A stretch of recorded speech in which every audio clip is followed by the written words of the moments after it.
ask if you how much money you've received so far towards this appeal, and the impact you think that it will have if you're not able to raise more, because there is an issue with lacking support for these appeals at the moment. Thank you. Thank you. Yes. So the IFRC had already launched an appeal last year in October as a result of the escalation of hostilities in Gaza. And Lebanon had received approximately 9.3 million of funds through that appeal. But the situation since September is completely different. And we're now launching this new appeal to really address the severe impact of the hostilities in Lebanon, and to also look at the coming 2 years. So for the new appeal, we haven't received any funding to date. We've launched it on Tuesday, and we're very much relying on more international support to be able to continue. At the moment, we're facing a severe funding gap, and a lot of critical services, such as the ambulances and the blood transfusion services, they've had to scale up massively to respond to the growing demand. But on the long term, we're not able to continue that level of support without additional support. Yeah, go ahead. Yeah, sorry, you mentioned an appeal last year. How much was that for, and what was the percentage covered? The appeal was for 200 million, which was for the 4 national societies responding to the effects of the crisis in Gaza, and the appeal was 14% funded. Clear. Thank you very much. Other questions to the IFRC? I don't see any, so thank you very much, Lotte and Anna. And yeah, go ahead. Thank you. Thank you very much, Lotte. Good luck with your work in Lebanon. Hopefully your appeal will be heard. I will now go to the last of our speakers today, who comes to us from Rome, Monica Totova, who is the senior economist of FAO, and she has an update for us on the monthly update for us on the global food commodity prices. Thank you. Good afternoon, good morning still, good morning from Rome. Thank you very much for the invitation and the opportunity to present here on this briefing. My briefing concerns the FAO Food Price Index that was released this morning. The index increased by 2% in October compared to September, reaching the highest level since April 2023, that is 18 months. Compared to historical levels, however, the food price index in October was 5.5% higher than its corresponding value 1 year ago, but remained over 20% below the peak reached in March 2022. Price quotations for all commodities in the index except meat strengthened. Now I'll give you a brief overview on the commodity groups in the order of magnitude. The vegetable oil price index increased by 7.3%, reaching a 2-year high as quotations rose for all vegetable oils, driven mainly by concerns about the production levels. For sugar, the sugar price index increased by 2.6% amid persisting concerns over the 24-25 production outlook in Brazil, following a prolonged period of dry weather conditions. Sugar prices are related to the crude oil prices due to the linkages to the biofuels, so the sugar quotation rose also in relation with the high crude oil prices. Moving to dairy price index rose by 1.9%, and it was over 20% higher than the level 1 year ago. International cheese and butter prices rose, even as quotations for milk powder declined. Going to cereals increased by 0.9%, led by rising wheat and maize prices. On the wheat side, the higher prices were impacted by unfavorable weather conditions in the major Northern Hemisphere exporters, as well as the introduction of an unofficial price floor in the Russian Federation, and continuing tensions in the Black Sea region. World maize prices rose due to a strong domestic demand in Brazil and transportation difficulties linked to lower water rivers in the country, which hinder logistics. Finally, the meat price index dropped marginally by 0.3% from September, led by lower pig meat prices amid rather weaker demand. Moving to conclusions, FAO also released a new cereal and supply demand brief today, which forecast that the global cereal production in 2024 will decline by around 0.4% from the previous year, but will still be the second largest level on record. The cereal import needs, however, for the 44 low-income food deficit countries are forecast to be about 7% above the 5-year average, which with this increase is concentrated in East Africa and Southern Africa. You will recall that I just spoke about the higher prices. Well, if the cereal prices are higher, then the import bills of these countries is going to increase, and the implications for food security are quite clear. I would also like to mention that some 45 countries around the world are assessed to be in need for external assistance of food. The main drivers here are conflicts and insecurity, as we heard in the previous briefings, with the populations in Gaza Strip, Haiti, Mali, and the Sudan facing IPC 5 levels of acute food insecurity in 2024. A very last bit of information that the Agriculture Market Information System, the secretariat of which is hosted at FAO, also released its monthly market monitor today, which features, in addition to regular analysis, also a discussion on the devolution of export restrictions on staple crops since 2007. I'll be happy to answer any questions there might be. Thank you. Thank you very much, Monica, for this update. Let me see if there is any question for you. See Paola Dupraz. Paola?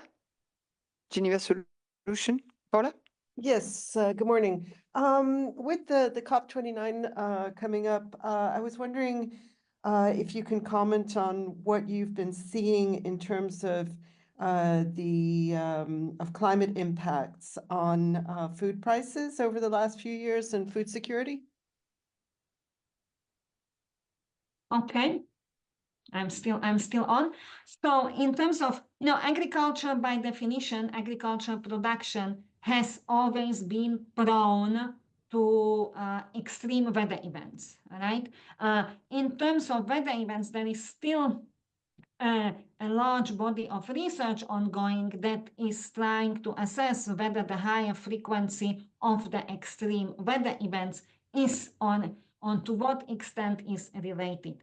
I will not comment on it, but certainly what we are observing is this higher occurrence of extreme weather events. If we look at droughts, if we look at floods, if we look at storms that are present.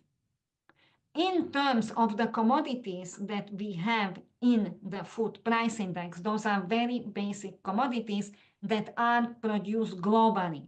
So if you have an extreme weather event that is affecting, for example, a drought in North Africa, which decreases the production, then the production decreases there, while it is going to be stable or increase somewhere else.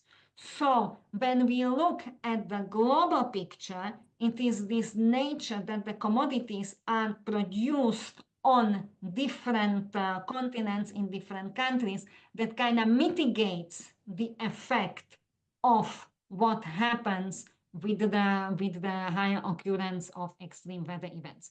Of course, this is different when you then focus on specific region or even specific countries. Thank you very much. Paula, you have a follow-up? Yeah, I guess what I wanted to know was to what degree has climate change contributed to food inflation? Food price. That's a pretty long-fetched question, but we can, because you don't have the impact, the food price inflation is related to the prices that the consumers are paying. What we look at here in this particular case are the prices of the commodities, right? So on prices of the commodities, you can have some impact, I am not aware what it is. We have not done this particular research, but this impact eventually, when it goes down the value chain to the price that the consumers are paying for the particular product, there are additional costs that are coming into it, right? So it's not as easy to make the direct link between the climate change or the impact of the climate change and the food prices. Thank you very much, Monica. Other questions for FAO? I don't see any, so thanks very much for this update on the food prices. I have a few announcements for you. The Human Rights Council colleagues asked me to remind you that the 47th session of the Universal Periodic Review Working Group is continuing its work this morning with the review of Brunei Darussalam. We'll see the reports of Norway, Albania, the Democratic Republic of the Congo, Cote d'Ivoire, and Portugal that should be adopted.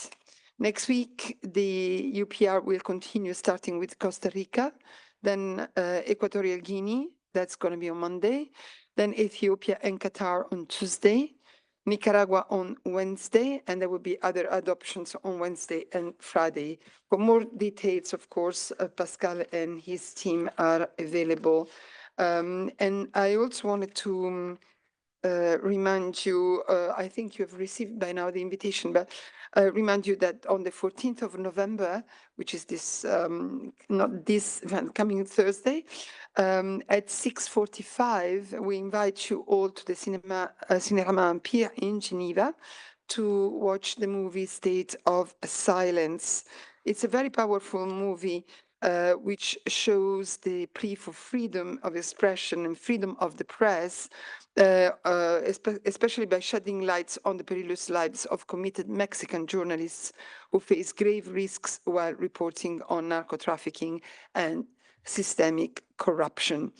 The screening will be followed by, as usual, with our session of Cine ONU, will be followed by a discussion with Volker Turk, the High Commissioner for Human Rights, Santiago Mazal Stern, who is the filmmaker, Diego Luna, I think he's our Oscar-winning actor and also executive producer of the movie, and the Director General of Reporters Without Borders, Thibaut Brutin. And so that will be at Cinéma Empire in town, and that will be done in partnership with CAGI and with the support of the EU, FIFDH, and the Office of the Human Rights. You also have received a media advisory for the week of the Building Bridges 2024. As you know, Building Bridges meets every year in Geneva. That will be the 5th annual summit and action days. They will meet from the 9th to the 12th of December at the CICG here in Geneva.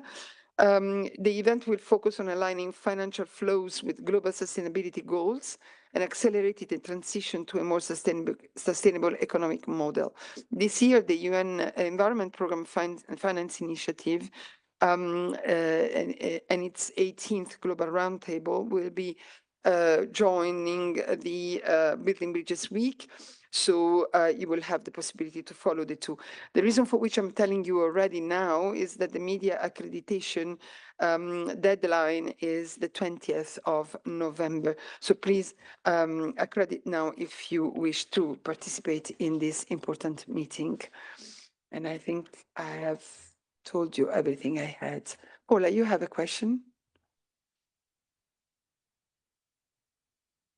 Yeah, regarding the film screening, will Yes. there can we reserve spaces? I saw that it's free. Just wondering if there'll be a possibility to reserve ahead of going. Look, no. The short answer is no. This is an open screening. So I guess we are hearing a lot of people wishing to come. I think it's of particular importance that journalists are able to participate. So let us know and we will see what we can do. But I can't just reserve seats like that, but we will definitely try and facilitate the participation of accredited journalists and journalists in general, because this is about freedom of the press. I don't have confirmation yet, but there is a possibility that we will have interview opportunities with the two people who are coming, which are, as I said, Santiago Maza, the filmmaker, and Diego Luna. We will confirm this very soon. But if you are interested in interviews, especially I know with Diego Luna, we've received already some requests, just let us know. And again, a reminder that the Director General of Reporters Without Borders is also making the tour, the trip to Geneva for this film. So don't hesitate to let us know if you have a particular interest in talking to any of these people. I don't see other hands up, so thank you very much. Have a nice weekend, and I'll see you on Tuesday. Thank you.